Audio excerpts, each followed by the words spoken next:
Y'all thought I was gone, didn't ya? Hey guys, Otaku here, back with another Chimera in-depth guide. It's been a minute, hasn't it? So in all reality, I didn't really expect to be making a Chimera in-depth guide in a format where Chimera really isn't thriving at the moment. But I did make a deal with my community Discord that if my most recent video got 40 likes, then I would start working on that. And it ended up getting 40 likes. It was the tier list video for the Forbidden Limited list. And I am a man of my word, so I decided to rev up the engines once again and start playing Chimera pretty heavily. Thankfully, I'm able to do that because we are in kind of a little in-between format where Nationals is like really the only thing going on right now, and you know, there's no major regional events, but also we're waiting for Justice Hunters to really get the next format going. So my fellow duelists of the Phantom Beasts, I bring to you a Chimera in-depth guide. Before we do jump on into the guide though, I have noticed that a great deal of you that are watching this video right now are not subscribed to the channel, so if you like competitive based content, whether it's in-depth guides, meta tier lists, and more, consider subscribing to the channel, but also don't forget to leave a like on this video and comment down below your thoughts on this in-depth guide, whether it helped you or maybe I missed something, which I try to be a little bit more thorough with these kind of things. But if you would like to further support the channel, consider joining my community Discord, following me over on Twitch, and using my TCG affiliate link and my Dueling Guard affiliate link. All links will be in the description down below. Alright, so just like with any of these in-depth guides, I'm going to be talking about the pros and cons, the strengths and weaknesses of the deck, the text that it's running, the counters you can use to play against it, but also we're going to be talking about several builds in today's video, and we'll be talking about combos for each of those builds. Not to mention, on top of that, I will be, of course, showing you how to play around the deck's biggest counters as best as it possibly can, some of which are not as easy as it would like to be. Go ahead and start with the pros first, because unfortunately in the current format, there's not a lot of them. Chimera is an incredibly explosive deck that does have the capability of playing through many hand traps such as Ash Blossom, Target Negation like Imperm or Veiler, and even playing around or just not caring about Nibiru entirely. On top of that, the deck does have a hand rip, so if you hand trap them one too many times, they're going to heavily punish you in the end phase, and if they do manage to play through all your hand traps or just go uninterrupted entirely, you're not cracking their board. The deck, just like Malice in the current format, has a lot of layered interaction when it comes to what they're capable of doing on the field, but also what's available to them in the graveyard, and honestly, even in the banish pile. The deck, as long as it controls Chimera, the Flying Mythical Beast, which all of the fusions are treated as while on the field or in the graveyard, has a multitude of interactions, many of which being Mirror Sword Knight being able to negate a monster on your opponent's field, and Kotal being able to negate a card that targets any of your cards. On top of that, the Chimera Fusion is a quick play spell, however, it does restrict you in the sense that you have to have a Beast or a Fiend as material, but that has come to be less of a hindrance and just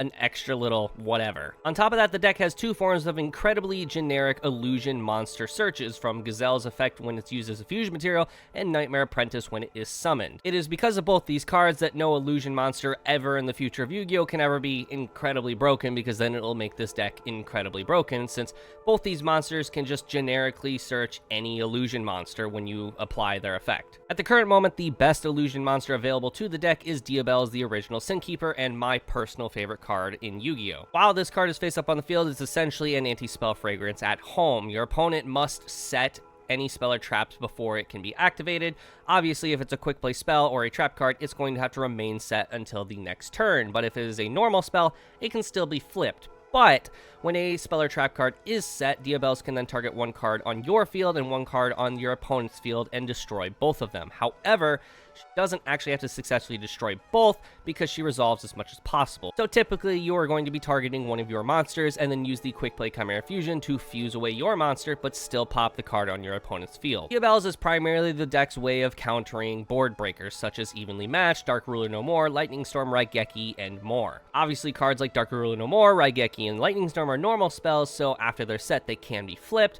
but the idea is that it then creates this little bit of mind game where your opponent's going to have to set a card first, and if they set the normal spell, you're going to pop it, but then you also have to think maybe they're setting a bluff first. So yeah, the deck is explosive when going first, but how does it do going second? Well, and we'll get into this more in the cons, not so well. The deck does have a very powerful going second piece in Chimera the Illusion Beast, which is essentially just their OTK strategy, but it is starting to see less and less play as the deck evolves. Another pro of the deck is that it revolves around one tri-type, Beasts, Fiends, and Illusions, leaning more heavily towards Fiends and Illusions. And because of the fact that it leans towards Fiends and Illusions, there are two very particular engines that very well mesh with this deck, almost as if they were designed for it, Azamina, and Fiendsmith. The Chimera engine alone, and we'll talk about this when we get into the combos, can bridge into both Fiendsmith and Azamina just in the mainline combo. And it's for this exact reason that the deck has a very hard to break end board when it goes first uninterrupted, or even if it has half a board and it's managed to hand rip you at the same time.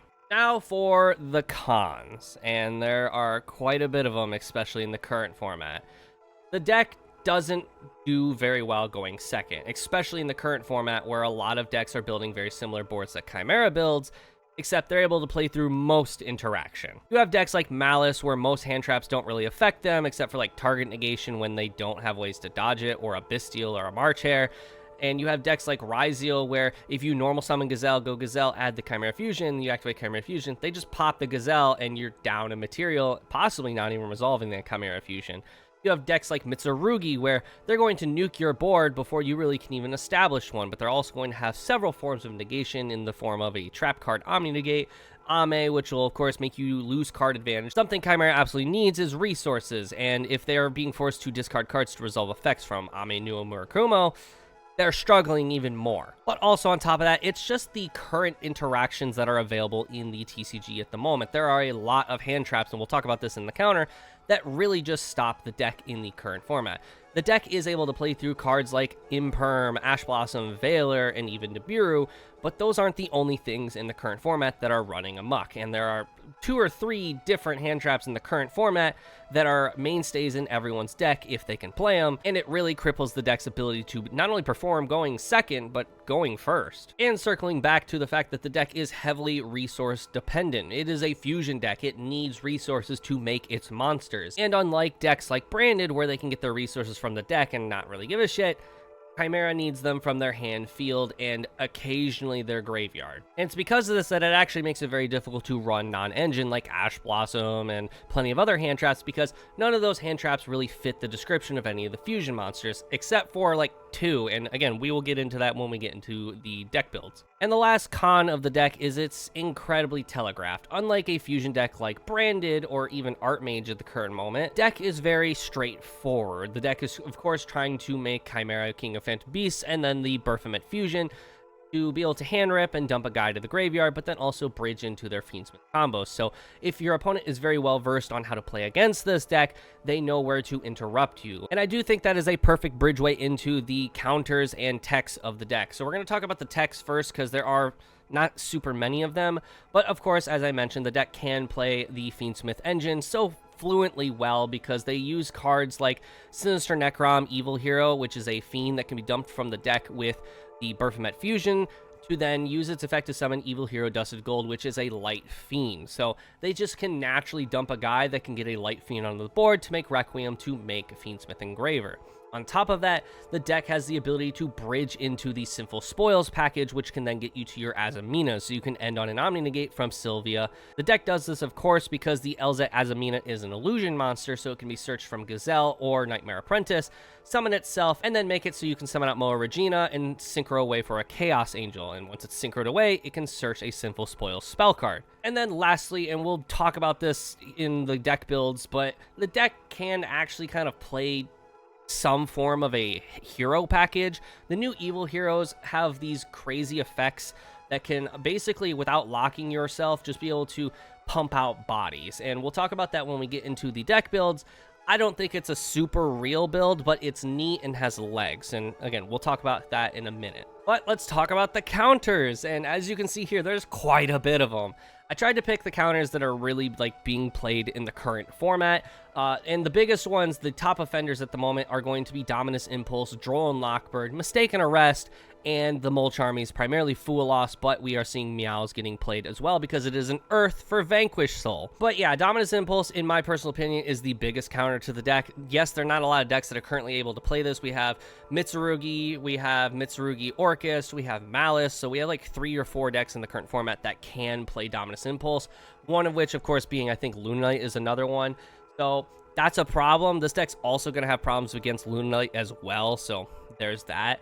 But Impulse, if they just Impulse your Chimera Fusion, you're scooping it up. If you can't resolve Chimera Fusion, you are probably just not winning that game.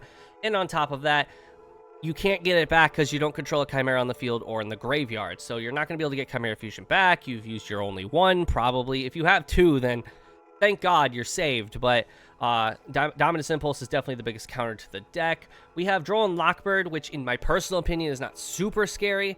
I've been telling you all how to play around Droll and Lockbird since ages ago, back when I first started becoming the Chimera guy here on YouTube. Droll is not super scary, but Mistaken Arrest is fucking terrifying. So Mistaken Arrest is, of course, getting played. We are going to be definitely paying for this in the Crossfire, because this card is being played for decks like Vanquished Soul and Mitsurugi, where they do a lot of adding. Cutting them off from doing that for 2 whole turns certainly is in your benefit. Well, guess what? It's not in our benefit, because we want to add cards. We can play around Droll, knowing that we can add cards on our opponent's turn, but if we can't do that because this is a 2-turn card, then we are hurting a lot more. And then on top of that, like I said, the Mulcharmies are incredibly painful. Fool Loss is a thorn in the ass. We summon a lot from the main deck and the extra deck to build our fully established board, and we don't really have a way to play around this. And it's simply because of this card that I'm going to be recommending you guys to play hand traps for once. And I hate that I have to do that, because I don't think Chimera is a deck that benefits from playing hand traps. But if you're not playing Ash and Droll, you're not countering Fool Loss. And then on top of that, Mulcharming Meows is a pain in the ass, because we summon a lot from the graveyard as well with the Fiendsmith cards, but also being able to summon from the graveyard with like Chimera effect and just plenty of other cards like Baphomet's main deck, Big Wing Baphomet's effect to summon back from the graveyard. Like, there's a lot of graveyard summoning as well, and because of that, Meows is also a thorn in the ass, and not a lot of decks are main decking it, but we are seeing Vanquished Soul main decking it because it is an earth monster. But now, speaking of cards getting played, and we're going to reap the sins of it, is DD Crow. DD Crow is getting played a lot in the current format because it is just a generically good card. There's a lot of cards you want to banish that Abystial can't banish. There are plenty of cards in decks like Lunalite or Orcus that you're going to want to banish, so that way they can't get their access to it, but also because we can't banish them with Bestials. There's a lot of cards, like, I think in the Gem Knight deck, they're all like Earths, or the ones you're going to want to banish are Earths. So, like, the Bestials just don't help you there. Well, DD Crow, if they banish your Chimera Fusion when you try to bring it back, not only are you using your once per turn bring back from graveyard, but you're losing access to a Chimera Fusion. So, unfortunately, this is going to hurt as well. This is probably going to hurt more than Dominus Impulse, honestly, because if they don't impulse your Chimera Fusion, but you try to get it back, they're taking it away. So that sucks. Bestials, not super impactful against this deck. Like, yes, it hurts your Engraver, it hurts your Fiendsmith engine, but it can also banish, like, the Diabells from your graveyard when you try to bring it back. Obviously, you can use Baphomet to bring it back from the graveyard, like the Fusion Baphomet to bring it back from the graveyard, so it's not like, or sorry, the banish pile, so it's like not the end of the world, but Bestials do still kind of hurt the mainline combo. Nibiru is not like the end of the world.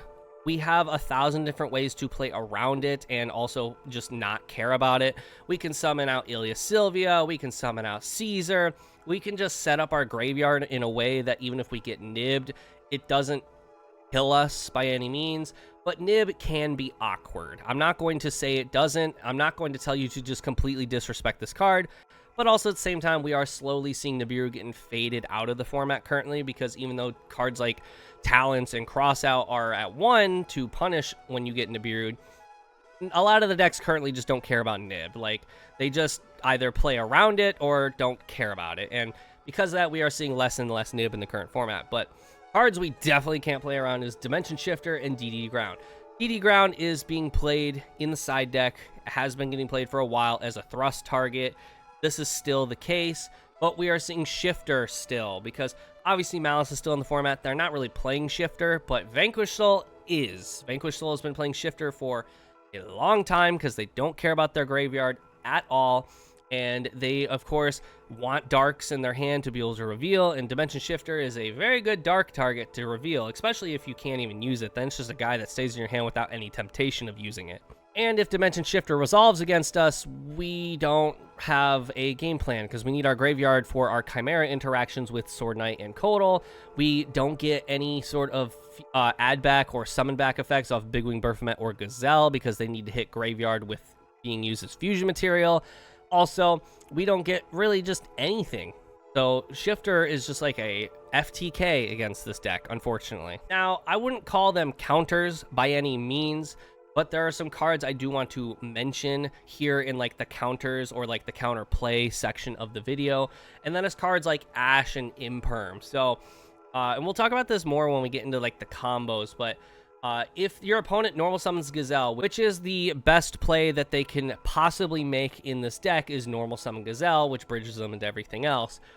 It can be a bait, but it could also just be like their only option. So Gazelle is primarily used to get to Chimera Fusion. This is the card you want to summon first and prioritize to get to Chimera Fusion, because if you don't get to Chimera Fusion before you get hit with Droll, you're not playing the game. Well, if you have Imperm and you're on the other side of the table from a Chimera player, or you have Ash Blossom, I would 1000% of the time be ashing or Imperming Gazelle.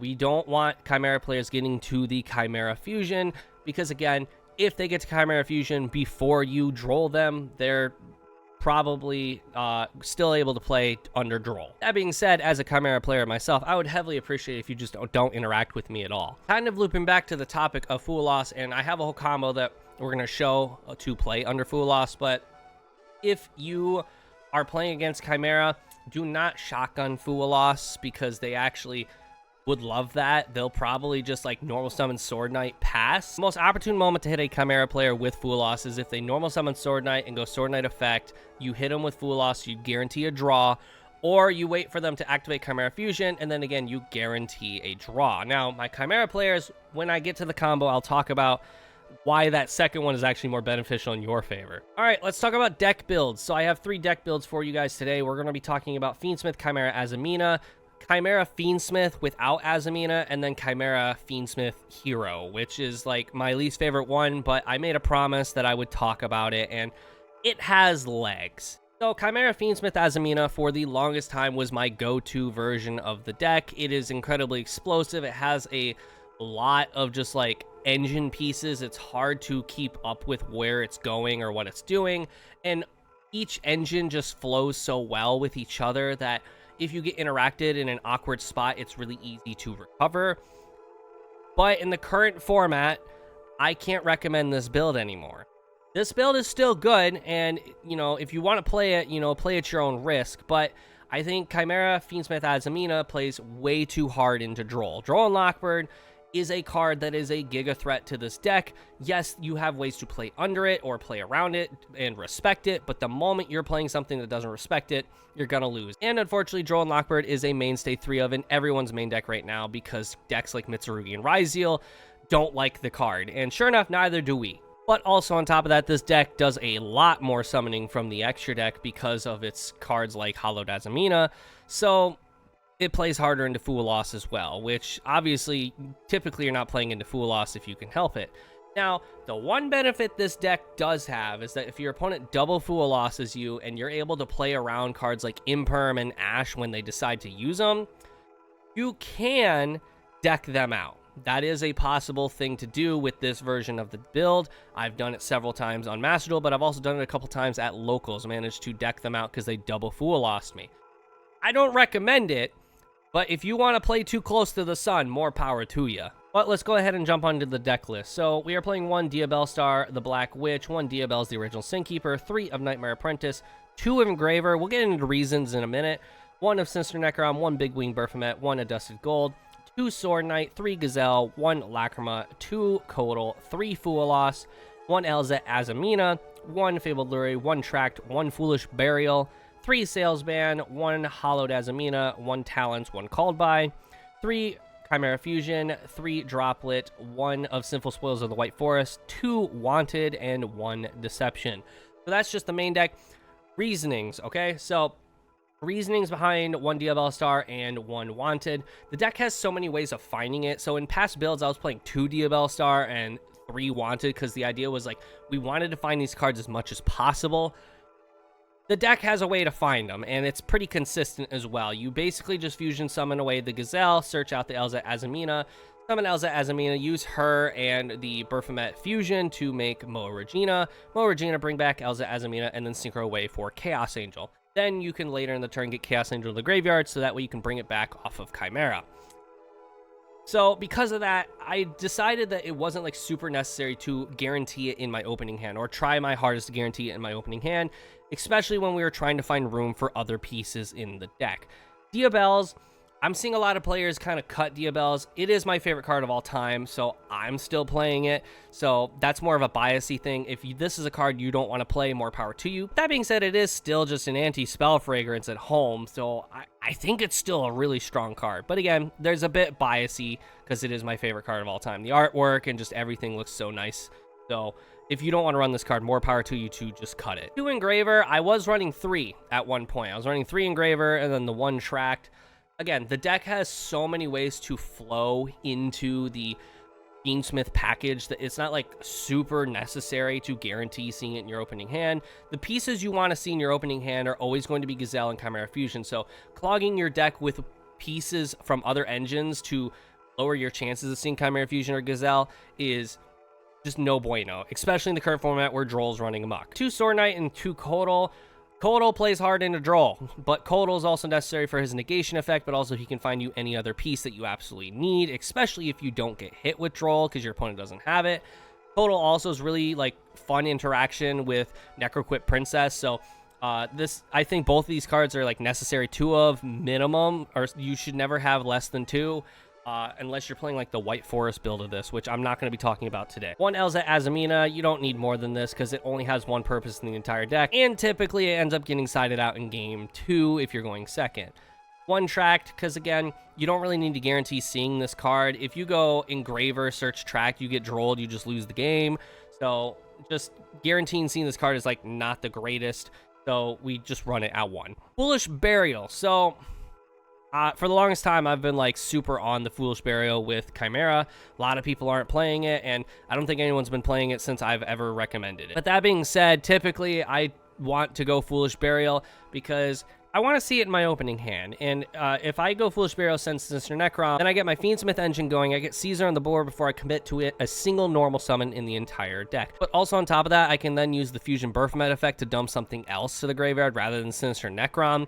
But if I go my whole combo and then later in the turn off of like Necroquip Princess, I draw Foolish Burial, I can go Foolish Burial to send a missing piece to the graveyard, like Sword Knight, Kotal, Diabells, whatever, to be able to recur them back or use their negations or whatever on my opponent's turn. Salesman, I don't care what version of the build you're playing. I don't care if you're playing hand traps or breakers. I think Salesman in Chimera is a mandatory 3 of right now. I did a lot of testing with Chimera before making this video simply because I was a little rusty, I was a little out of practice, and I wanted to make sure I was giving you guys the best possible information available to you guys. I didn't want to make a faulty video or, you know, sell you a terrible $25 spreadsheet, but I did a lot of testing, and I think Salesman is mandatory in this deck. Whether you're going first or second, this card saves you so much trouble. You can go Salesman at the beginning of the turn, call, Droll, and Lockbird. Or if you're playing a deck that you know plays Impulse, Salesman, call Impulse, because I'm more scared of Impulse than I'm scared of Droll. But if you're going second, you can go Salesman, call the most prevalent piece of their end board to further help you break the end board. So because of that, I think Salesman is a mandatory 3 of in Chimera at the current format. Then we have cards like Talents and Called By. Talents is if we have it in our hand and then we get hit with Droll, then we can just rip another card out their hand, maybe summon out Chimera as well to rip 2 cards out their hand. They're starting their turn with 2 cards plus their draw phase, so that's pretty beneficial. But on top of that, it's just a good board breaker. Called By is for Droll, and really, that's it. Well, I guess it could also be for Fool Off. You want to tell one of those fucking birds to fuck off, essentially. So Called By is mainly for that. But if you get caught into a weird scenario where you normal summon Gazelle and they have Ash Blossom and you need that Chimera Fusion, then yeah, Called By also helps there. 3 Chimera Fusion because it's the best card in the deck. It's literally needed to make the entire deck run. 3 Forbidden Droplet. I think Droplet's like pretty good, the current format. The problem is a lot of the end board pieces are layered, so even if you Droplet their end board, they probably can still recur it back. So decks like Mitsurugi, you just like activate a card, they go Murakumo, and you know, you Droplet them, then they go Prayers to tribute it away and bring it back, and then it's just gonna have all its effects back anyways. I think Droplet's pretty good though, because you go Chimera Fusion, they try to negate it with like Murakumo or whatever, and then you go Droplet, tribute away the Chimera Fusion, so like that's one less resource from your hand you have to use. So I like Droplet. I think it's one of the best board breakers in the game. But again, there's so many layered decks right now that it's only going to get you so far. Then we have Syphilis Spoils of the White Forest. This is typically what you're setting off Diabell Star if you're doing the combo correctly, so that way you have it on your opponent's end board, or during your opponent's turn for your end board, because typically you won't always have a Chimera Fusion, whereas this is kind of like a Chimera Fusion at home. For extra deck, we are running one of like everything. We are running one Guardian Chimera, one Moa Regina, one Baphomet Mythical King of the Phantom Beast, one Chimera King of the Phantom Beast, one Azamita Moa Regina, one Necroquip Princess, one Duke of Demise, one Ilia Sivia, one Chaos Angel, one Caesar, one Abaoku, one Sequence, one Cross Sheep, one Requiem, and one Gorgon of Zillothonia. Hear me out on that one. So, you don't have to run Gorgon. In fact, Gorgon is a lot better if you're running a card like IP, where then you can control what EMZ it goes into, so you can like negate something on your opponent's board when you summon this. But I actually like just hard making Gorgon for an end board piece, because Gorgon is able to essentially block off 3 of your opponent's monster zones for use, and then if it's not pointing at a monster, it can't be destroyed by battle. So they have to like maneuver a way to get rid of it. Obviously they can use like a card effect to pop it off the board, but that's one less card they're using on your board, and if that effect targets, then Kotal can even protect Gorgon, and you have Sword Knight to protect Gorgon further. I like Gorgon, just hard making it on top of your normal Chimera end board. But then I am also, like I said, I'm running Cross Sheep. I think Cross Sheep, especially in the Azamina version and even like the Hero version, has a lot of merit. I think in the Azamina Less version, it's a little harder to use because you do have less bodies you're pumping out, so it's harder to make. But you still make it work, and I still run it. We are running Duke of Demise. I think this is the best thing that's come out for Chimera in a hot minute, because this means that Ash Blossom's not the worst thing in the deck. Like, Ash Blossom, you know, Ghost Ogre, all the Ghost Girls, they're all zombies, and for the longest time, hand traps in Chimera were, like, not helpful, right? Because they're monsters, but they couldn't be used for fusion summoning other than, like, Guardian Chimera.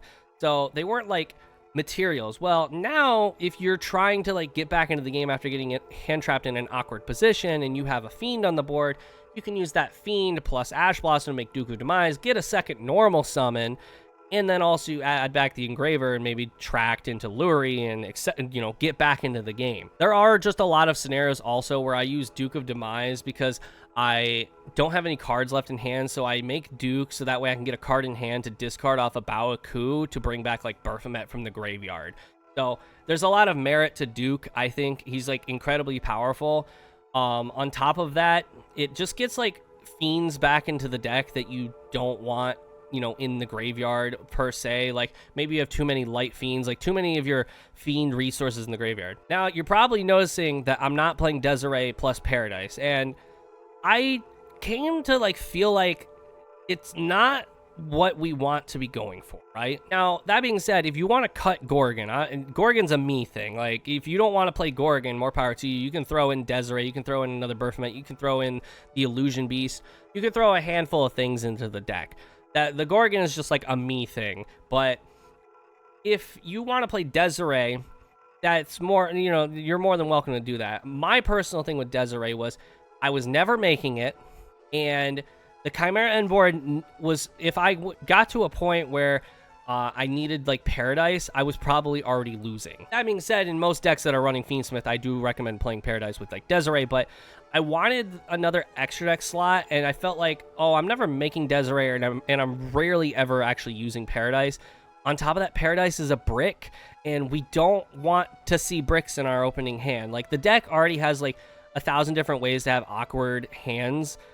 We didn't want to increase the odds of having awkward hands. So for cards that I would recommend, or like you could be running, right? If you're going to be playing more of the board breaker style, Book of Eclipse is definitely a card that's good.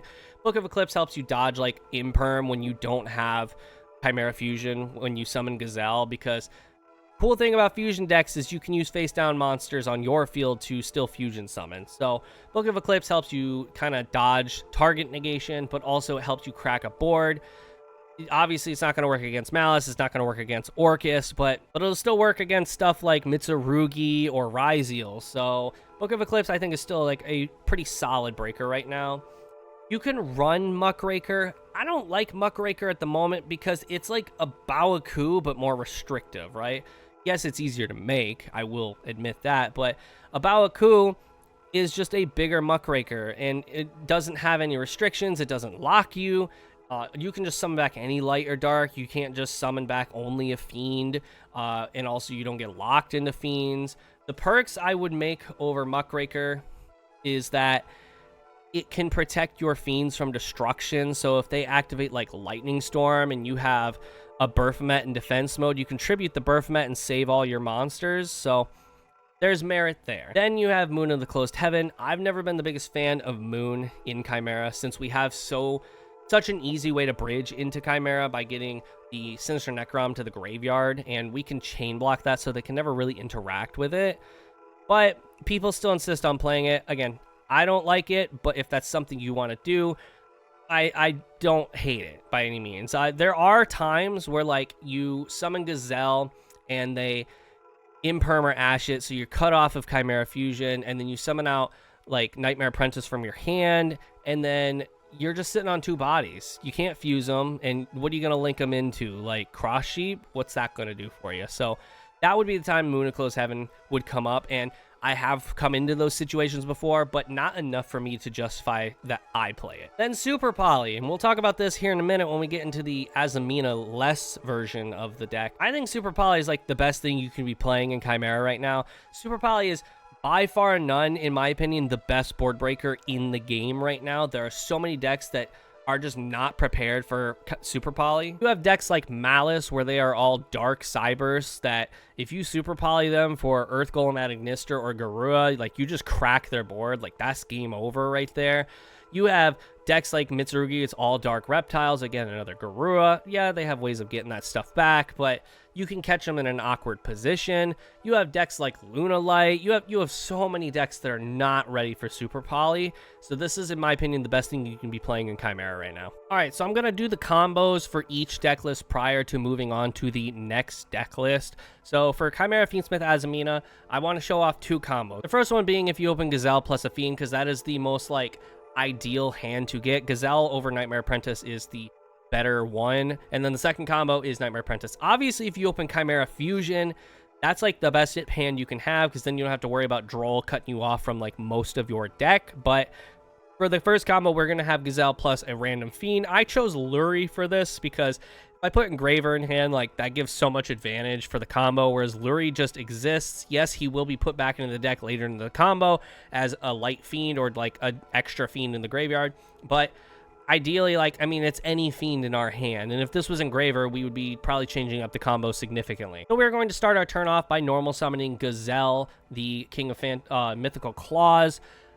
Again, as I mentioned earlier, this is the most, like, if you don't already have Chimera Fusion in your hand, you want the most direct route to get to it before you get Droll. The first add in Chimera is the most important add, because if they have Droll and you add in, like, you do the wrong add, it could cut you off from the entire deck. So Gazelle is your most direct route to Chimera Fusion. This is the one you want to go for at all costs. If you get any other card in your hand other than Gazelle that adds, you could be in trouble of just scooping that game. So we are going to normal summon Gazelle, use its effect to add Chimera Fusion. We are then going to just shotgun the Chimera Fusion, fusing away the Gazelle and the Lurie to make Baphomet the Mythical King of Phantom Beasts chain 1, Gazelle chain 2. We want to chain block the Baphomet if we can, just simply because we want to get the Sinister Necrom into the graveyard, which is what we are dumping on chain 1, and then the chain 2 we added the Nightmare Apprentice off of Gazelle. If they ash Gazelle, like, that's fine, and if they imperm the Baphomet, that sucks because we don't already have Kotal in graveyard, but it happens. What will actually really suck is that because if they imperm the Baphomet here, it's no longer treated as Chimera, the Flying Mythical Beast, so we can't add back the Chimera Fusion from the graveyard, so we'll have to improvise from there. But in this example, they have no interaction, but I will talk about like key choke points as we go through the combo. We are then going to discard a random card. We're actually going to add back Chimera Fusion first, because if they don't imperm here, you want to add back Chimera Fusion as quick as possible, because you want to be able to have, since it's a quick play and it's not once a turn to fuse, you want to be able to dodge imperms in the future if they choose to hold it on the first interaction. But As I mentioned before, if you are sitting on the other end of a table from a Chimera player and they normal summon Gazelle, just imperm it. If they have Chimera Fusion, then it's like the same concept if you imperm a Malice player. Like, they have it or they don't, and you might as well just shotgun the imperm, keep them off the body if you can. We're then going to discard a random card, summon a Nightmare Apprentice, use this effect to add the Elzet Azamina, use Elzet Azamina's effect to summon herself, and then use her fusion effect to use her and the Baphomet to summon out the Moa Regina. Moa Regina, bring back the Elzet Azamina, sync her away for Chaos Angel, Elzet's effect only to add the Deception. We will activate Deception from hand and use its effect to tribute the Nightmare Apprentice. We're keeping the Chaos Angel on the board for later. I do something a little bit later than I realistically had to, but it worked out in the end regardless. But we want to keep the Chaos Angel on the board because it is a fiend. We have no use for that Nightmare Apprentice, but we will tribute the Nightmare Apprentice to add the Hollowed Azamina. Hollowed Azamina will then tribute away the Deception to summon out Murcielago. Murcielago add the Wanted. And then we're going to activate the Hollowed, shuffling back the Elzet to add it back to hand. Chain 1 Hollowed, Chain 2 Wanted. Crazy this is something that you can do, and I've been saying that since the day Azamina came out. Wanted, add the Diabella Star. Hollowed, tribute away the Wanted for the Ilia Sylvia. We are officially nib-proof, and I do think that summoning Ilia Sylvia is actually more desired than summoning Caesar first, because Caesar can get imperm. So if they have nib plus imperm, you're fucked. If they have nib plus imperm and you have Ilia Sylvia, you're not fucked because they can't imperm the Sylvia since it tributes itself for cost. So you are officially nib proof from this point on. We are then, from this point on, going to send away a card from our hand to summon out the Diabella Star. Diabella Star effect, set the Pitiful Spoil of the White Forest. This is for our opponent's turn, since we are not going to be ending on a Chimera Fusion this time around. The ability to end on Chimera Fusion heavily depends on what the other 3 cards in your hand look like. It is possible. It is something that you are fully capable of doing, but since you only have 2 illusion adds, and in this deck you're going to be adding the Elzet Azamina, you technically are down to 1, and most of the time off of that 1, you're adding Nightmare Apprentice. But if you open like Gazelle plus Nightmare Apprentice, you can get like Diabells or Codal or Sword Knight off of your other one. So that's always nice at the very least. But we are then going to use Diabella Star and Murcielago to make the Cross Sheep. We are finally going to use the Sinister Necrom to summon out a Dusted Gold. The Cross Sheep effect to bring back a body. The body is going to be Gazelle because we need a beast on the board for the Chimera Fusion. And we are going to be using the link rating from this Cross Sheep later down the road. Now, I am going to do a bit of a unnecessary play here, and we'll talk about it here in a minute. We're going to link away the Dusted Gold for the Requiem. Requiem effect, bring out the Lacrima. Lacrima effect to dump the Engraver. Just tell me if you've seen that one before.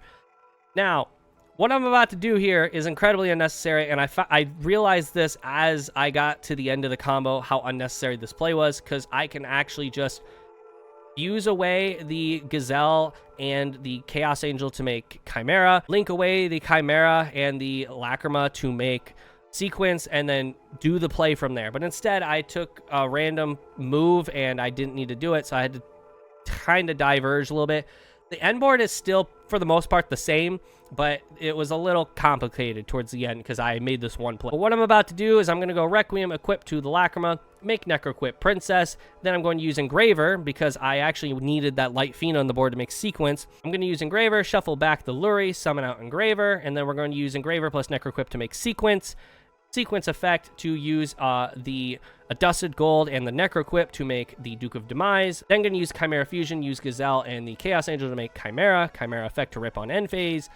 Link 4 for the Abawa Coup.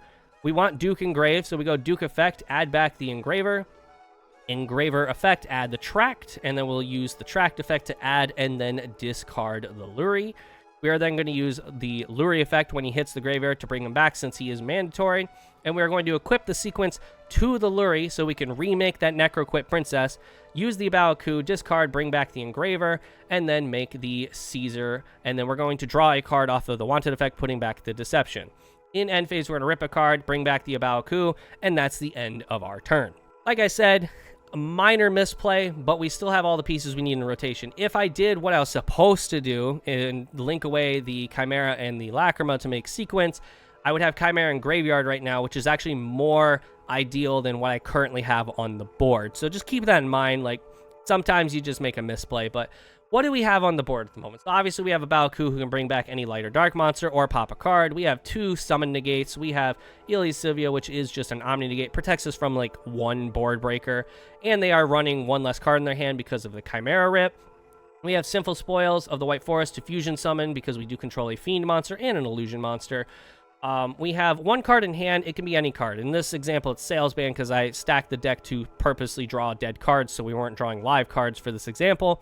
But it can be any card. It could have been Baphomet. It could have been just any random card. So at the current moment, we don't have the ability to make Chimera Fusion, but in this exact example, we could go Baoku, discard the card in our hand, summon out Nightmare Apprentice, add a Cornfield Codal or a Sword Knight. That way we have negation in our graveyard because we have Chimera on the board. But we can also, again, get Guardian Chimera, pop 2 cards or pop 1 card, draw 1 card, and then on top of that, we have plenty of cards to revive back with the Guardian Chimera. We can bring back the Moa Regina. We can bring back the Chaos Angels to banish a card.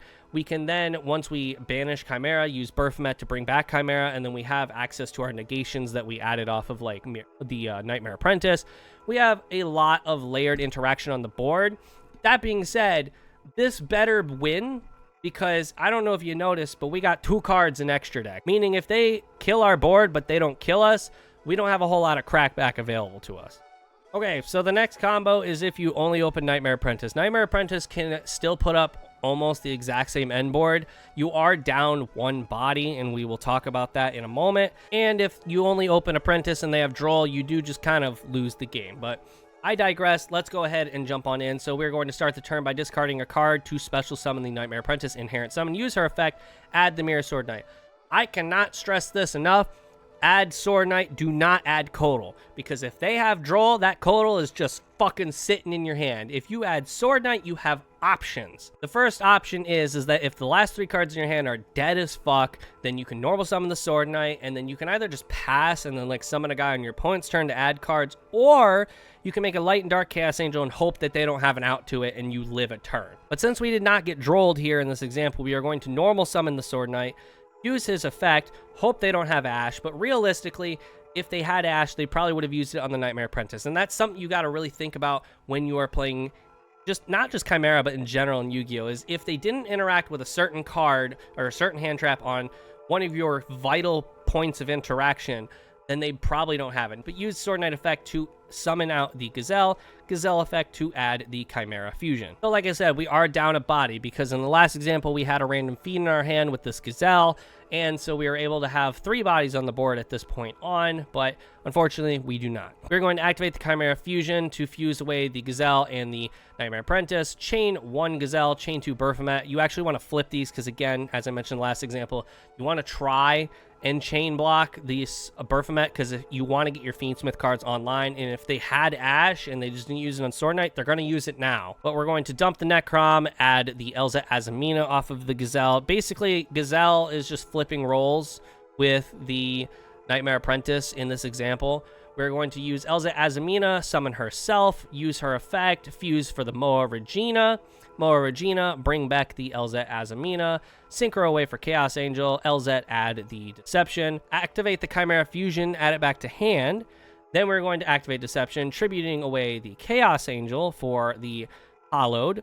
Hollowed, summon out the Murcielago by sending away the Deception to the graveyard. Murcielago, add Wanted. Hollowed Azamina, put back the Elzet to add back to hand. Hollowed, chain 1, Wanted, chain 2, add Diabella Star, send away the Wanted for the Ilia Sylvia. I always like to put the Ilia Sylvia in the far right or far left column just so I make sure Cross Sheep is always pointing at it. And then we're going to summon out the Diabella Star, sending a random card from our hand to the graveyard to summon her, use her effect, set the Sinful Spoils of the White Forest. Now, I do make another mistake here. You actually want to link to and a Cross Sheep first like we did in the last example. This is still repairable by a long shot, but I ended up going Necrom first, summon out the Adusted Gold. Again, this is super like fixable, and we're about to fix it right here. We're gonna go link 2 to summon out the Cross Sheep, and then we're just gonna go link 1 for Requiem, and Cross Sheep still procs, and then chain 2 Requiem, summon out the Lacrima, chain 1 of the Cross Sheep, bringing back the Gazelle. You still always want to bring back that Gazelle. We'll go Lacrima, send away the Engraver, And then we're going to go Requiem, equip to Lacrima, summon out the Necroquip Princess, Chimera Fusion for the Chimera by fusing away the Necroquip Princess and the Gazelle for Chimera. Again, kind of a misplay, but we repair it later down the road. But we go effective Chimera Rip on end phase. Engraver, use his effect to put back the Adjusted Goal to summon himself back, and then we are going to link 2 into sequence. We then go sequence, putting back 2 fiend monsters, and then we summon out the Duke of Demise, link 4 into a Baoku effect, discard a card, summon out the Engraver, and then we're actually going to Xyz summon here, and unfortunately that just means we don't have Duke access until our next turn, but we do make Caesar here. We go effect of the Wanted, put back a card, draw a random card, move to end phase, rip a card, a Baoku. So because we were down that one less body, our board is a little less desirable, but it's still really good. We still have the Caesar, we still have the Baoku, we still have the Azamina Ilia Sylvia, we have Chimera and Berthomet in Graveyard. We do unfortunately not have Chaos Angel in the Graveyard, so we're not going to bring it back. We do have Moa Regina though, so we can bring back Moa Regina with the Chimera, and then we have 2 pops off of the Sinful Spoils of the White Forest as a chain 2, which is really nice. We have Sword Knight engraved because we had to go through the Nightmare Apprentice, so when we do get Chimera back on the board, we do have forms of interaction. Now, like I said, this is not possible if they have Droll, but you have options for Droll, so it's not like the end of the world. Now, in terms of playing around Droll, Knockbird, and Fool Loss with this deck build, almost every deck build I'm going to talk about today all play under Fool Loss or Droll in the same manner. So we're going to actually save those 2 combos for down the road. You guys at this point should already know how to play around Chimera just fine. Turbo either out the Caesar or the Ilia Sylvia, whichever one's more available to you, or if you're not running Azamina, then turbo out the Caesar as quick as possible. But other than that, let's go ahead and talk about the next deck build, which is going to be Chimera without the Azamina cards. All right, so next is going to be Fiendsmith Chimera without the Azamina cards, and this is actually my own personal build. This is the build I actually think is the better version of Chimera right now, because as I mentioned, the Azamina cards play harder into Droll. Deception adds Hollow to Azamina, and if they have Droll after that point, then you've just sequenced your ads wrong, and unfortunately that means you're probably not playing very far into that combo. I mean, you'll still have an Omni Negate, but it'll become very hand dependent from that point on, and I think the less we're playing into Droll, the better. So for the deck list, we have Diabell's the original Scene Keeper, 3 of Nightmare Apprentice, 2 of Engraver, 1 Necrom, 1 Berthomet, 1 Adjusted Gold, 2 Mirror Sword Knight, 3 Gazelle, 1 Lacrima, 3 Cornfield Codal, 3 Molcharmy Fool Loss, 3 Ash Blossom, 1 Lurie, 3 Droll, 1 Tract, 3 Salesman, 1 Called By, 3 Chimera Fusion, 3 Super Poly, 1 Paradise, and 3 Imperm. So as you can see here, I'm going for more of a like hybrid hand trap board breaker approach. I think, again, as I mentioned, Salesman is like a mandatory 3 of if you're trying to play around very specific hand traps that you don't want to see, like Droll, Knockbird, Impulse. Obviously, don't call Fool Loss because then they'll just chain Fool Loss. Don't call shit like D Shifter, like anything that can chain to this. Don't call it because then they're gonna chain it. So, but I think it's still like a mandatory 3 of to prevent hand traps, but also help you break a board. I think, again, if you are not playing Ash Blossom or Droll to respect Fool Loss, then you're just losing the game at this point. I really hate that we had to play Ash Blossom. I really hate that, like, we're playing Droll, like, hand traps in general. I just don't like playing hand traps in Chimera, but it feels like a necessary evil right now just because, again, you need your counters for Fool Loss, and we have 7 of them to be exact. 3 Ash Blossom, 3 Droll, and 1 Called By. Imperm's just kind of here because if we're going to play hand traps, we're going to be playing like the best ones available to us. Super Poly, like I said, is like the best thing you can be playing in Chimera, and because we are cutting 3 cards out of the extra deck for the Azamina cards not being in there anymore, we have room to play other cards, and sure enough, we're playing Garua and Mud Dragon, so Super Poly targets for sure. You can throw in like Earth Golem, Adagnister, or you can throw in like some other guy like Draco Stapeli or something, because there are like other decks right now that can make use of Draco Stapelia being like a Super Poly target. So there are options still, but I think Super Poly, again, is like the best thing we can be playing right now. And Diabell's, again, it's like my favorite card of all time, so I'm going to be playing it if I can. But if this is a card that doesn't interest you, you know, cut it down to 42 cards. I'm playing 3 Codal this time around because if we open Salesman plus Codal, then we call Droll, and then Codal still finds us the rest of the deck. Total, in a sense, is like 3 more copies of Gazelle in hopes that they just don't have Droll and Lockbird, or we have a way to counter Droll and Lockbird. So Cold, I think, is a lot more important this time around because we're playing a more pure version. But if you think 2 is still like a correct ratio, again, you can cut it down. We are playing Paradise because since we don't have the like Omni Negate from Ilya Sylvia, we have a little less bodies this time around. Having the Lacrima plus Requiem send Paradise is a little more manageable, like more like there's a better argument to be had to run this time around. It's just for further interaction against your opponent on their turn.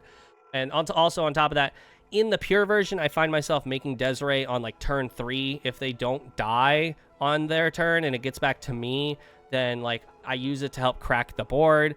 But again, like it's just for further interaction on my opponent's turn this time around. For the extra deck though, we are running Guardian Chimera, 1 Desiree, 1 Baphomet, 1 Chimera, 1 Necroquip, 1 Duke, 1 Garua, 1 Mud, 1 Chaos Angel, 1 Caesar, 1 Bow, still 1 Gorgon, 1 Sequence, 1 Cross Sheep, and 1 Requiem. Again, the Gorgon is just like a me thing. Like if you don't want to run Gorgon or you think it's bad for the deck, feel free to cut it. That's like more of a me thing. I like the card a lot, and I do think it has application to be had to summon it. And then also on top of that, if you're going against Malice, this is like a pseudo FTK essentially. Like if you know you're going against Malice, you're going first in game 2 or 3, you just do the combo. You make Gorgon and then Gorgon plus a Fiend to make Bow, and then go Bow, summon it back to the middle column so it's pointing at both EMZs. And how's Malice cracking a board if they can't summon to the link zone? Feel free to explain that one to me. Some more honorable mentions again is the Muckraker. Diabolica, the Draconic General, is like a card that I was running prior to Azamina's stuff coming out, but now that Azamina's like kind of on the verge of being faded out of the deck, there's an argument to be had for this one again. I'm personally not running it, but I have nothing against it. It's just I didn't know where to fit it, and also I'm not like super familiar with the lines personally, but this is still like a fairly good card and something that if you like it, then I think you should be running it. Another honorable mention is Chimera the Illusion Beast. This deck struggles going second, and I think having a OTK going second strategy is very strong. So just an option, but also it helps you like crack boards that are incredibly annoying. So this is something that like you could run. You could also, again, just cut like the Gorgon if you don't want to run it, or cut Desiree if you don't think you need it. Run a second Baphomet or run the Illusion Beast. Aerial Leader, there's an argument to be had here. I'm not going to show the combo because I feel like it's self-explanatory, but if you only open like Fiendsmith cards like Engraver plus a normal summon, then you have the access to still get to the Chimera cards, basically because of a Baoku. But I mean, we always had that with Muckraker anyways. So basically, you get as far as Sequence make Aerial Leader dump the Big Wing Baphomet, and then you use either Muckraker or a Baoku, bring it back. I would recommend a Baoku because then it comes back and then has a pop on your opponent's turn, or just further interaction. And then the Big Wing Baphomet, yes, locks you into fusions from that point on, but at least you have your Chimera cards available to you. I've never been the biggest fan of Aerial Eater. I personally prefer Duke. I've never had a whole lot of scenarios where I'm only opening Fiendsmith cards because I have cut the package down to a somewhat minimal package. So I'm not only seeing those cards most of the time, but if this is something you feel like you need, I see the argument. All right, for this deck list, I'm only going to show off one combo, and that's if you open Gazelle with, like, another Fiend, and my choice, of course, is going to be Fable Luri because he's not as impactful as other Fiends that could be in the hand. The only reason this is the only combo for this deck list I'm going to show off is because, as we mentioned in the last deck list, that the Nightmare Apprentice line is very similar. It just loses harder to droll. But it's almost identically the same, and I'm not going to sit here and show you the same combo, like, 5 to 6 times in a row. This time I'm going to show you what Fiendsmith Chimera without the Azamina cards can do. I'm also going to incorporate the Gorgon into the combo. Spoiler alert, this does lose a little harder to nib, but I do play it in a manner that Nibiru is like not the biggest threat in the world, and we can kind of recover from it if they nib us at a less ideal scenario for them. Now keep in mind, the inboard I put up literally is heavily specific on doing this exact scenario. If you mess one thing up, you're not going to get this exact end board. You're going to be missing a piece. So it's not the most ideal thing. And again, if you don't want to run the Gorgon, I don't blame you. That's more of just a me preference. We're going to start our turn by normal summoning the Gazelle to add the Chimera Fusion. And then we are going to shotgun that Chimera Fusion, using it to summon out the Baphomet. Baphomet dump the Sinister Necrom, chain 1, and then chain 2, add the Nightmare Apprentice with Gazelle. Again, we want to get our Fiendsmith cards online as quick as possible, so that way nib is less of a threat, because we can crack back if we get nibbed early. So we are then going to activate Chimera Fusion, add it back to hand. We are going to discard a card, special summon the Nightmare Apprentice, use its effect to add Cornfield Codal. We are going to hold on to the Codal for right now, because we obviously haven't been drolled, and we are actually going to benefit from it. We're then going to link 2 into Cross Sheep, and we are going to activate Sinister Necrom, summon out the Adjusted Gold on summon number 5. If they nib us here, it's actually not the most ideal scenario, but this was like the only way to get to Gorgon, because we need this extra body off of Cross Sheep. Adapt the plays from the last 2 combos if you're trying to play around Nibiru. If you're not playing Gorgon, then just turbo out Caesar and then make your plays from there.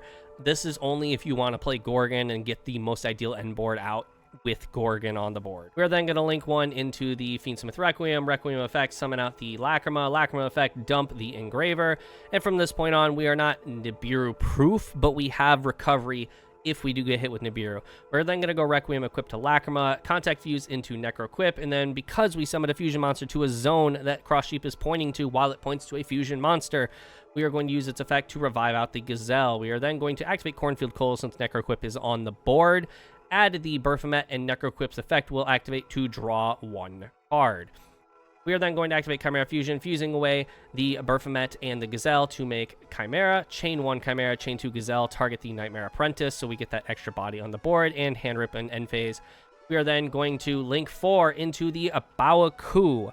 We are going to activate Baoku, discard a card, summon out the Adjusted Gold. We are going to then link 2 into Sequence effect, put back 2 Fiend monsters for the Duke of Demise. We are then going to link 3 into Gorgon, Duke effect to put the Engraver back in our hand, Engraver effect to search out the Tract, and then we're going to go Tract effect to add the Fabled Lurie, and then discard 1 card, which will be a Fabled Lurie. Lurie effect to summon himself back.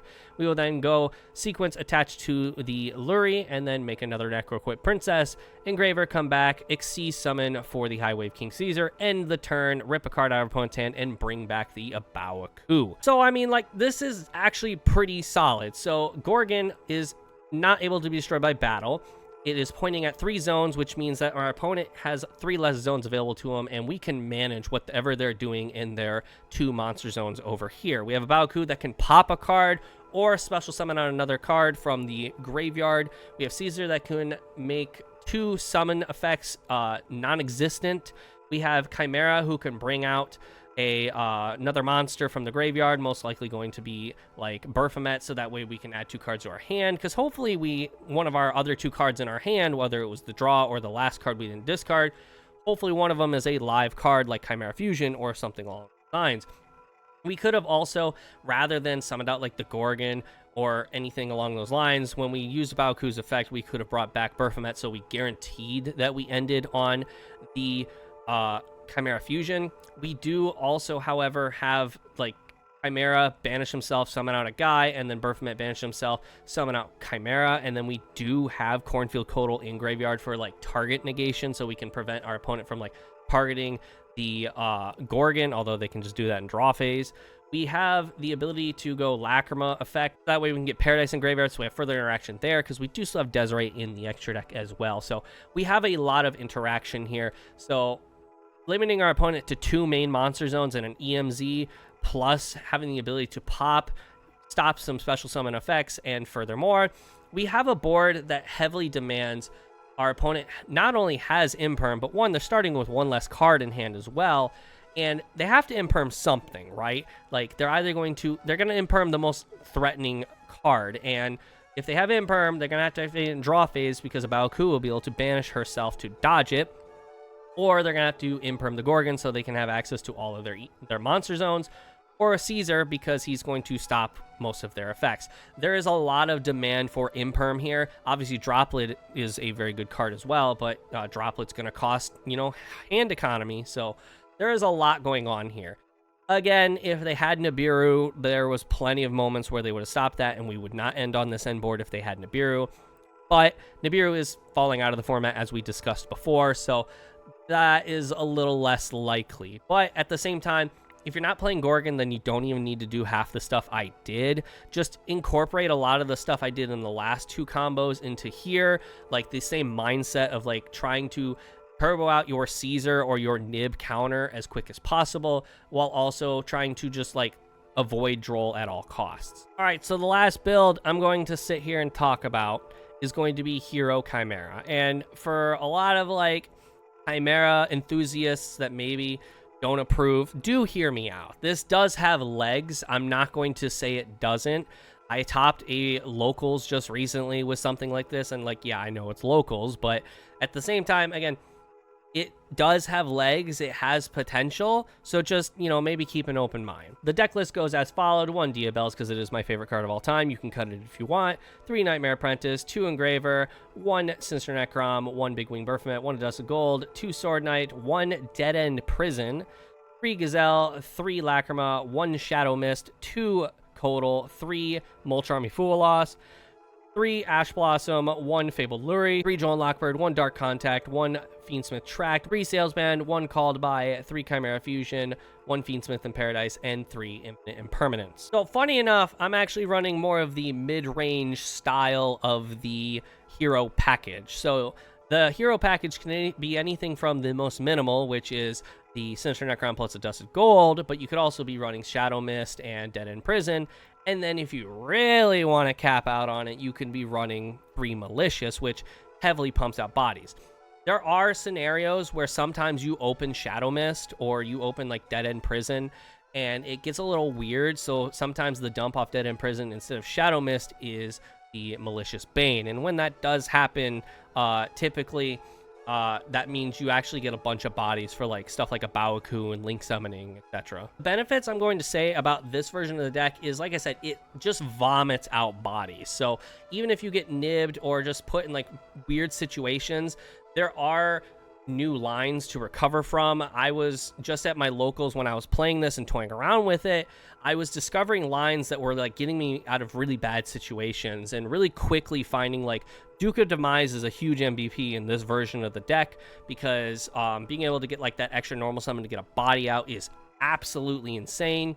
Now, that being said, I do think that the more average size package, if we're going to play more heroes, is the more optimal version. I think 3 Malicious does clog up the deck. Malicious is not a fiend, he's a warrior, so he's a little less bond to be seen in the hand. That being said, another big perk about this version of the deck is it turbos out Caesar on summon 5. Like, Caesar hits the board on summon 5. The original like Chimera build, or like the Azamina or the Fiendsmith or whatever, they get Caesar out on like summon 6 or 7, so they're threatening their opponent on summon number 5. Hey, I'm about to make a Caesar. Whereas in this, you can actually get Caesar out on summon 5, which means there is no threat of Nibiru at all. We'll talk about it more in the combo, of course, but the extra deck is looking like a Guardian Chimera, a Fiendsmith Desiree, 2 Baphomet. You actually have a little bit extra room because you're not playing like the super poly targets. You're not playing the Azamina cards. You can play super poly if you want. I would recommend it. I just don't know where you would fit it personally. 1 Chimera, 1 of Evil Hero Inferno Wing Backfire. This is actually how you are making Caesar pretty quickly, because this is a level 6 Fiend.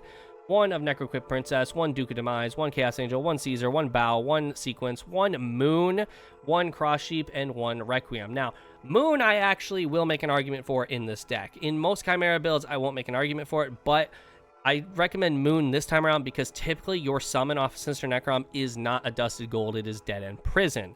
And Dead End Prison is a light monster, but he's not a fiend, he's a rock. So I can actually see the argument for Moon, because you later want to use 2 monsters to bridge into your Fiendsmith cards, something you're able to do really easily, because if you're playing Malicious, you're just pumping out bodies anyways. But I can see an argument for Moon this time around.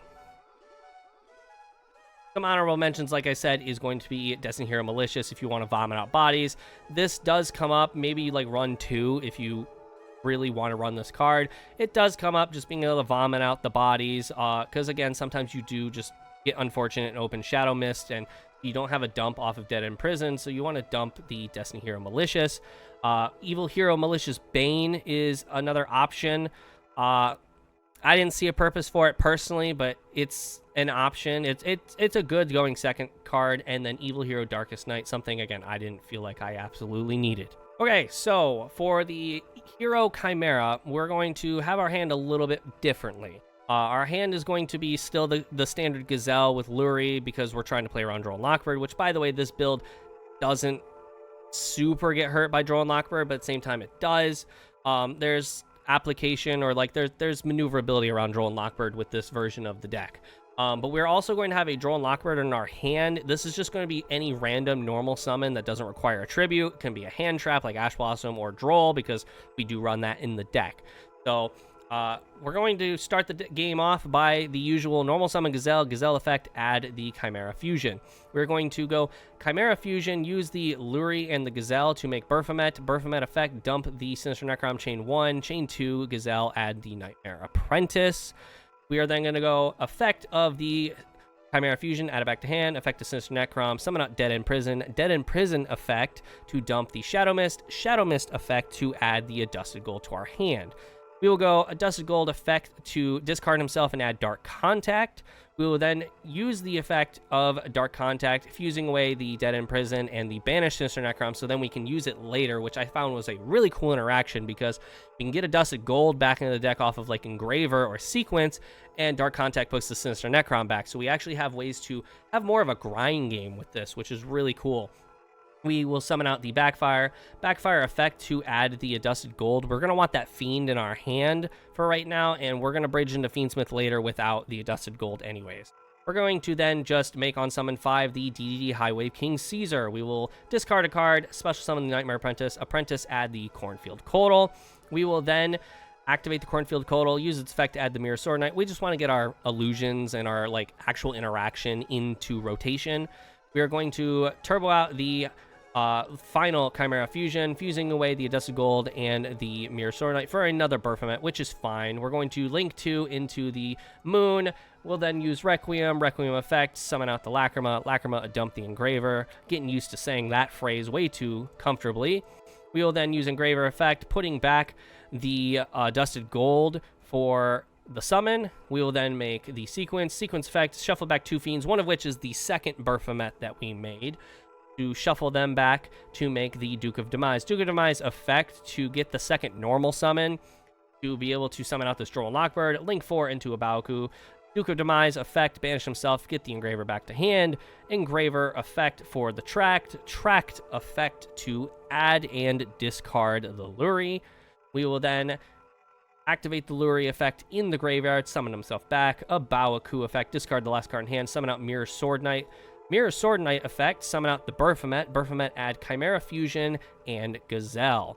We will then just set that Chimera Fusion, end our turn, and put the Baoku back on the board. Now, we don't get the hand rip here, but based on how the rest of your hand looks, you probably could maneuver that. This is if you only open Gazelle plus a Fiend and like a normal summonable monster. Like a little, I guess, hyper specific, but also at the same time, not really. We're probably going to open hand traps, and a lot of Chimera hands do have like those specific criteria. So again, let's just take a look at what we got. We do have a High Wave King Caesar that can negate 2 special summons. We have an Baoku that can banish herself, summon out a Light or Dark, or we can pop a card on the field depending on discards. We have the ability to get more cards in hand by fusing away this Gazelle, but also we can just go like a Baoku and then summon out like Nightmare Apprentice and then add a illusion monster. Typically, that's actually what I normally was doing, was I was going to Baoku, discard the Gazelle, summon out the Nightmare Apprentice, add Diabells,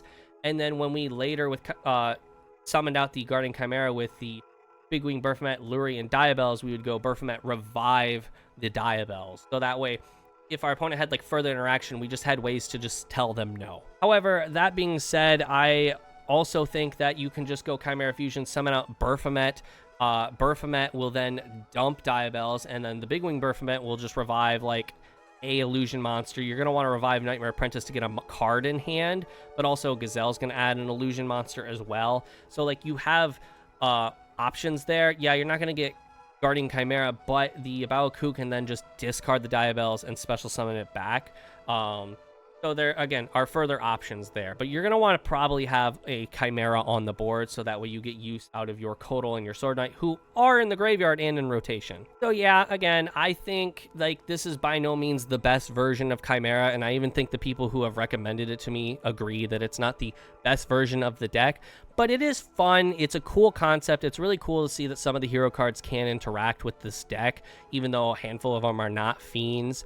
I think it's really good and handy that this version of the deck can actually get Caesar out before Nib is a viable option. That way Nib is never a viable option. And I do like that the hero cards kind of just, in hero fashion, vomit out bodies. I've said that phrase a lot, but it's honestly pretty accurate. But they just spit out bodies like it's no tomorrow. All right, so for any of the combo lines or any of the deck lists I've talked about, all of them do not like Drone Lockbird, and that's just because that's how the deck functions. Chimera does not like Drone Lockbird. You have options under Drone Lockbird, and I've been, pushing this for almost like 2 years now with Chimera. Like, there are options. They're obviously not the most ideal scenarios, but they are there. How hard you're able to play under Drone Lockbird once it's applied is heavily dependent on what the rest of your hand looks like. I'm going to show you the bare minimum of what you're capable of doing, and then you're going to have to leave it up to interpretation based on what these last 3 cards in your hand are, what these sales bands are. But as I have said 1,000 times in today's video, your first action, your first ad in this deck better be a way to get to Chimera Fusion, because if they have Drone Lockbird and you don't have Chimera Fusion, you are crying. We're going to start the duel off by normal summoning Gazelle. Gazelle, add the Chimera Fusion. We are then going to get Drone Lockbird, and obviously the bot isn't going to do that, but we are going to assume we got hit with Drone Lockbird. We're going to activate Chimera Fusion, use the Luri and the Gazelle to make Berfomet. Berfomet, dump the Sinister Necrom. Now, if you have other options, because like this Berfomet's pretty much just dead air at the end of this turn because we don't have Mirror Sword Knight or Kotal Engrave. But if you have other options to be able to get those guys in the graveyard, I highly recommend it. But at the same time, we will be ending on a Chimera Fusion, so there is chances that the last 3 cards in our hand can still get those guys in the graveyard. We're then going to use Sinister Necrom effect, summon out the Adusted Gold, the Chimera Fusion, add back to hand, link away the Adusted Gold for Requiem, Requiem for the Lacrima, Lacrima, dump the Engraver, and then we will go the Requiem into the Lacrima to make Necroquip, Engraver, put back Luri, summon out the Engraver, and then we will Xyz into Caesar, set the Chimera Fusion, and yeah, probably lose. But we have, again, it's very up to interpretation what these last 3 cards are in our hand. They could be just as dead as we're looking at, or they could be somewhat live, so we can still make a Guardian Chimera on our opponent's turn. We still have Caesar to negate 2 special summons. We have the Lacrima and the Requiem in the graveyard, so that way we can still get Paradise Engrave. We have interaction, and if it's not enough to stop our opponent's turn, it's enough to hopefully get us to our next turn, where hopefully they don't have a second Drone Lockbird. Okay, so the next combo and the last combo I want to talk about is, what do you do under Fualos, right? So as I mentioned at the beginning of this video, if you are sitting on the other end of the table from a Chimera player, do not shotgun Fualos, because they have options. You're still going to get 1 draw guaranteed, or they might not even just play into it all. Because to my fellow Chimera players, if you have a Mirror Sword Knight and your own Fualos and they shotgun Fualos in your draw phase, normal summon the Sword Knight and pass. Because realistically, on their turn, in their draw phase, you go Sword Knight effect, Tribute for cost, and then chain to your Fualos because you have no cards on board. And you just hope that the Berfomet you summoned, or hell, even just summon the Kotal so you can hopefully protect yourself in the battle phase. And then hopefully the cards you draw, Fualos, it's enough to hopefully buy you another turn. But if you don't have a Mirror Sword Knight / Fualos, or they don't shotgun their Fualos in your draw phase, here's what I would argue is probably the most optimal thing for you to do. So we're going to start our turn by normal summoning Gazelle. Gazelle, add the Chimera Fusion. And again, we are playing Ash Blossom and Droll, so this is under the assumption that we don't open them. We're going to activate the Chimera Fusion, and this is where they would chain Fualos, basically guaranteeing they are going to get at least 1 draw off of this. They're down to 4 cards. But the perks of them doing this here is it means that we can adapt. Typically in past combos, you have been seeing me constantly summon out Berfomet first to get my Fiendsmith cards online.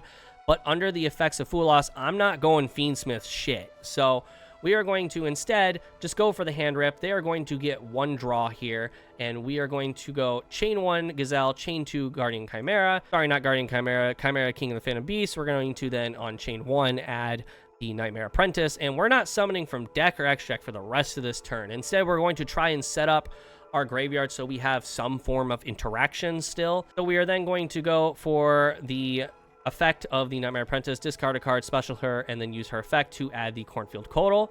We are going to go the effect discarding the Chimera Fusion, add it back to hand, Codal effect, add the Mirror Sword Knight, set the Chimera Fusion, and end our turn. And pray that the lose on the screen does not come to fruition. They are going to start their turn with 6 cards because of their draw phase, obviously. And we're going to hope that Chimera, Codal, Guardian Chimera, and Sword Knight are enough to get us to the next turn. If not, I mean, obviously fusing away this Chimera means that we can put the Nightmare Apprentice or the Mirror Sword Knight on the board, so that way we can hopefully buy ourselves a battle phase at the very least.